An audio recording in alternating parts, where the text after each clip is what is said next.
भारत परिषद अधिनियम 1909 पार्लियामेंटो सुधार अधिनियम। साथियों, आज का पार्ट 2 है और पार्ट 1 हम अपलोड कर चुके हैं, तो प्लीज़ आप पार्ट 1 भी देखिएगा।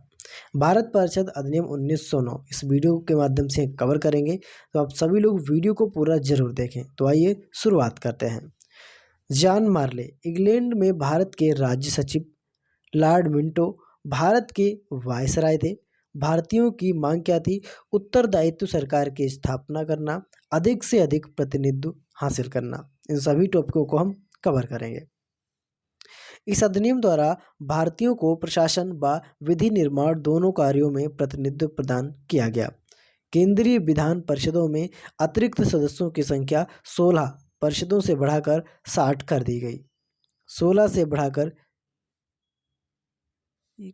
60 कर दी गई। साथ ही प्रांतीय विधान परिषदों की संख्या बढ़ा दी गई। वायसराय की परिषद में 2 और सदस्यों को शामिल किया गया, जिसमें सदस्यों की संख्या 6 से बढ़कर 8 हो गई। ठीक है, यहाँ पर क्या होगा साथियों? यहाँ पर 6 से बढ़कर 8 हो गई।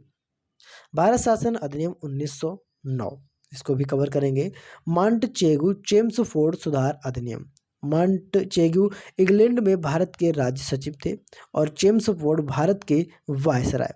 20 अगस्त 1917 को ब्रिटिश सरकार के प्रस्तावित सुधारों के अंतर्गत भारत को सर्वप्रथम स्वतंत्रता डोमेन नियम प्रदान करने की बात कही।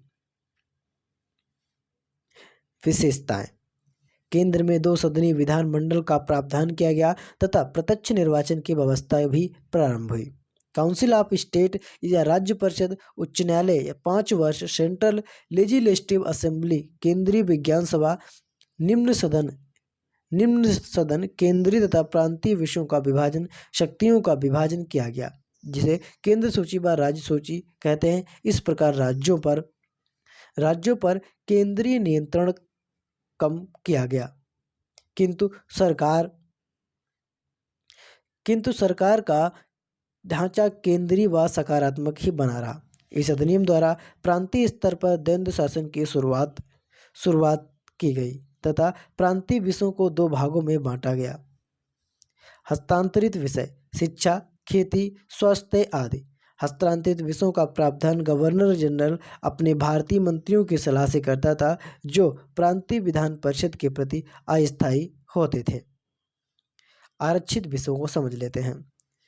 राजस्व, न्याय, वित्त, पुलिस आदि। इसका प्रशासन गवर्नर जनरल अपनी कार्यकारिणी परिषद को सलाह से करता था, जो राज्य सचिव के माध्यम से ब्रिटिश संसद के प्रति उत्तरदायी था। नोट पॉइंट जान लेते हैं। प्रांत के द्वंद्व शासन लागू करने का उद्देश्य भारतीयों को अपनी सरकार को स्वयं चलाने का प्रशिक्षण देना। प्रांतों में द्वंद्व शासन का जन्मदाता लियोनिस कार्टिस को था। इसकी जो पुस्तक थी डायरका, इसकी पुस्तक बहुत ही फेमस है और कई बार एग्जाम में भी पूछी जा चुकी है। पहली बार केंद्रीय बजट व राज्य बजट को अलग कर दिया गया। पृथक निर्वाचन के दायरे में अब सिखों, भारतीयों, ईसाइयों व यूरोपियों को भी लग गया। गवर्नर जनरल की परिषद की सदस्य की अधिकतम लीग का प्रतिबंध हटा दिया गया तथा इसमें 3 सदस्यों का भारतीय होना आवश्यक कर दिया गया। भारत सचिव का खर्च यानी वेतन ब्रिटिश साम्राज्य राजस्व से लिया जाने का प्रावधान किया गया। नए लोक सेवा आयोग का गठन किया गया, जिसके तहत 1926 में सिविल सेवकों की भर्ती के लिए केंद्रीय लोक सेवा आयोग का गठन किया गया था। निचले सदस्यों में महिलाओं को मत देने का अधिकार दिया गया या संपत्ति व कर के अधिकार पर। भारत शासन अधिनियम 1935 को भी समझ लेते हैं। मोस्ट इंपोर्टेंट पॉइंट है, यहाँ से प्रश्न आपके एग्जाम में बहुत ही बनते हैं, आप सभी लोग इनको नोट करिएगा। भारत शासन अधिनियम 1935 का भारत शासन अधिनियम बहुत ही लंबा व जटिल अधिनियम था। इसमें कुल 321 अनुच्छेद व 10 अनुसूचियाँ थीं।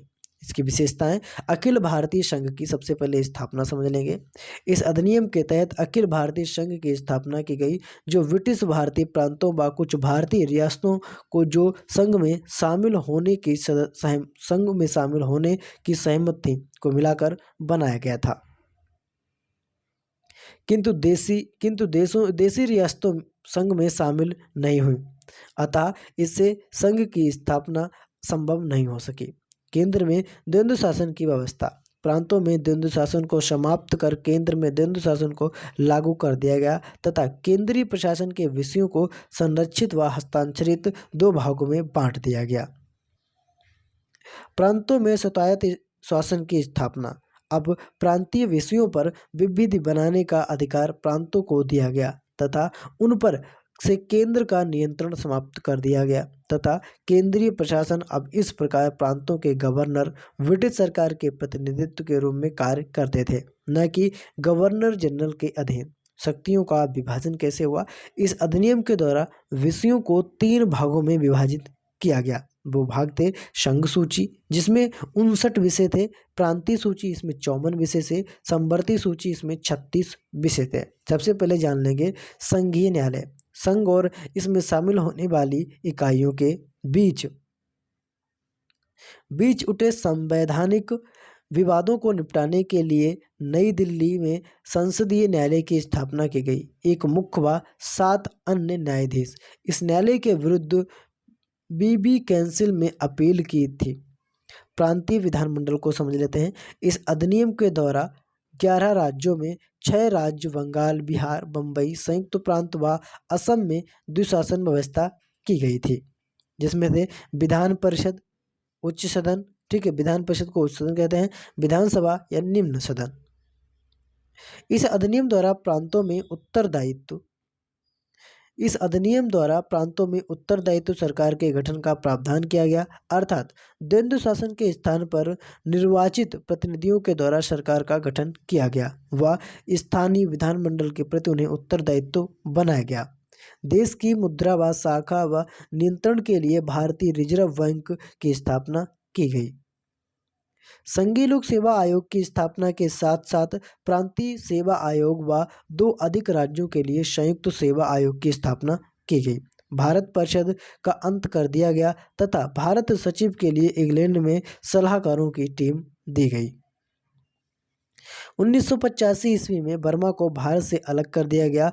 अधिक नियम द्वारा दलित जातियों व महिलाओं व मजदूरों को बर्मा के लिए अलग से निर्वाचन की व्यवस्था की गई। साथियों, टॉपिक कैसा लगा कमेंट करके हमको ज़रूर बताएं। इसी तरह से हम पॉलिटिक्स से जुड़े महत्वपूर्ण टॉपिक लेके आता रहूँगा, तो आप प्लीज़ वीडियो में कमेंट करें, वीडियो को शेयर करें, लाइक करें और चैनल को सभी लोग सब्सक्राइब करें। मिलता हूँ अगली वीडियो में, तब तक के लिए जय हिंद।